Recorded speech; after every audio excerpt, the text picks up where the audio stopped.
Curt, how does that occupation go? It seemingly is an occupation of rubble, but there are people there who aren't leaving. It doesn't really seem like this is a precise campaign. It's just a takeover. How do you see it? Well, it's almost certainly not going to be an Israeli-only exercise, or at least that's not the purpose of opening up the strategy. The president early in his term floated, the Gaza Lago program, where they would try to redevelop it and try to create, essentially a French Riviera style thing on the Gaza Strip. I think that's essentially a pipe dream and something that is, essentially designed to appeal to the president's vanity and get him into a development scheme. It's very similar to the minerals deal that was inked with Ukraine. TBD on if the U.S. Taxpayer ever sees much wealth come from that, alleged minerals deal.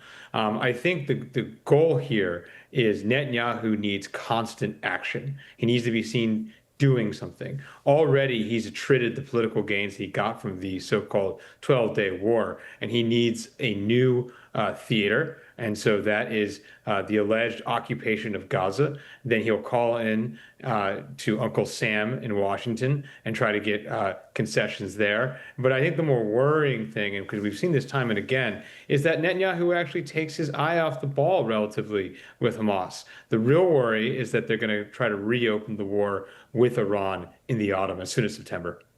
And I wanted to ask you, Dave, how do you think the Muslim world is going to react to an Israeli-led, potentially U.S.-financed occupation of Gaza?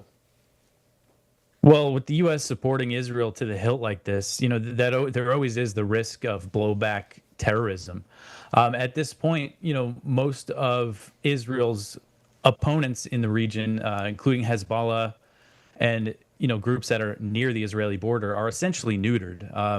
The new Syrian regime, that the Al-Qaeda government that has been installed in Damascus, has been very deferential toward Israel, but we're still seeing Israel invade and bomb Syria. But Iran is really the big threat, the only country that can really do some heavy blows to Israel. They've shown that they're not interested in war unless they come under attack again. And as Curt says, if the U.S. doesn't really change the policy here of just backing Netanyahu 100%, I wouldn't be surprised if we find ourselves in another war with Iran. And there's also a lot of signals here that Israel's preparing an escalation in Lebanon. That could be the theater that Netanyahu might move to stay in this constant state of war and escalation. Since November 2024, there's been a so-called ceasefire deal, but Israel has flagrantly violated it. And there's signs and reports that they're preparing, and they've been increasing the airstrikes. So this is all about staying in that constant state of war for Netanyahu to stay in power, to get more political support. Curt, how is public sentiment changing in the United States on this question? It seems, I use the phrase like a melting ice cube is how I view the support for Israel right now. It's increasingly unpopular on the right, on the left. Where is the political constituency for the United States funding Israel's war in Gaza? I think the political constituency is twofold. There's an elite constituency, and then there's an older electorate in the Republican Party that is the sort of Bush wing, more deferential to Netanyahu. Deferential might be underplaying it. You see the Speaker of the House, Mike Johnson, he seems to almost envy Israel and envy Netanyahu, his country. So it's pretty extraordinary. But I think it's a limited constituency, a powerful one, but a narrow one. Polling has come out on Netanyahu's approval in the country, and it's sub 40%. It's a disaster. And I think the reality is, for the base voter in both parties, they have now seen, if you're a base Democratic voter, you saw an administration arguably toppled over Israel protests. And if you're a base voter in the Republican Party or in the MAGA movement, you're now seeing an administration distracted and submerged into this war. It's very redolent of Vietnam. The war was a Democrat war, and Nixon ran in '68 on getting out. And Trump, for all the comparisons of Nixon, still has an opportunity to do that. But, if we're still talking about Israel, Gaza, Iran, come Christmas, putting aside Russia, Ukraine, people have already forgotten President Biden, right? These are going to become, unfortunately, the administration's wars, and that's the liability for the right. Dave, is there a lot of popular sentiment for an occupation of Gaza within Israel, or as this goes on further, is there a risk that Netanyahu's coalition could break over this, as tragically a lot of IDF personnel would die in such an occupation? Mm-hmm. There's certainly support for the idea for an occupation among certain elements of the Netanyahu government, including Bezalel Smotrich and Itamar Ben-Gvir and the settlers, which do not represent a majority of Israelis. Yeah, that's the far right. I'm talking about in the broader body politic in Israel. Mm-hmm. It appears that most people in Israel right now want a deal because they know the escalation will lead to the deaths of the captives, could lead to the deaths of the captives in Israel. In fact, the report in the Times of Israel today, after Netanyahu held his meeting, it said that Netanyahu is ready to order the full occupation, even if it may lead to the killing of the hostages in Gaza. So the majority of Israelis, I believe, want a deal. They know that that's the way to get them out. But you do have this faction, what we call the far right. They're not as fringe as people like to believe anymore. They hold significant political power.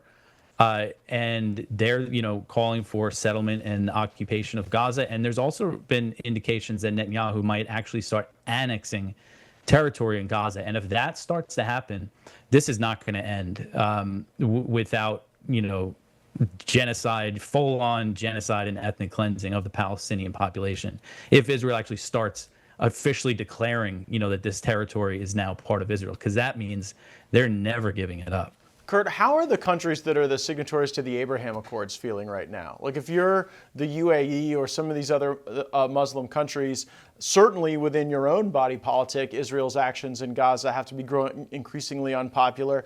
Is there going to be a pressure from the citizenry of some of these Muslim countries to have their leadership taking a more adversarial tone toward Israel?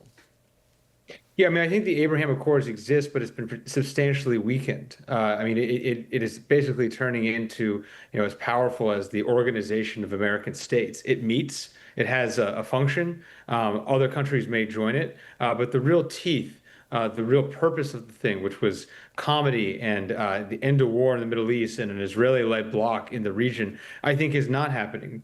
There's been much of ink spilled on alleged Israeli hegemony, and I've given this elsewhere, but my sense of the region, and I've traveled there twice in the last 2 months, is that Israel is effectively an Air Force base. It can torment any of its enemies. It can call in favors with Uncle Sam in D.C., but the idea that it has any popular legitimacy in the region, if anything, it's falling apart.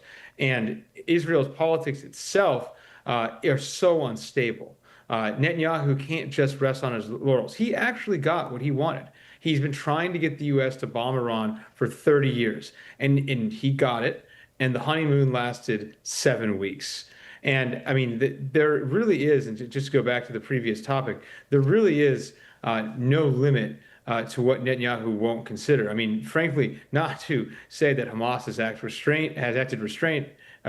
been restrained in this war, but the reality is when Israel broke the truce or broke the ceasefire in March, a lot of people expected Hamas to execute the hostages. And so Netanyahu is just ineluctably, inevitably going down this road where he has shown clear a cavalier approach towards the lives of the hostages. And the hostages' families, I don't speak for all of them, but the preponderance of them have been very clear. They're anti this government. They want a deal. They want their family home. Yeah, we've heard from some of them on this program. Curt Mills, Executive Director of the American Conservative, and Dave DeCamp, the news editor at antiwar.com and Antiwar News. Thank you both for coming on the program and sharing the latest. Thanks, Matt.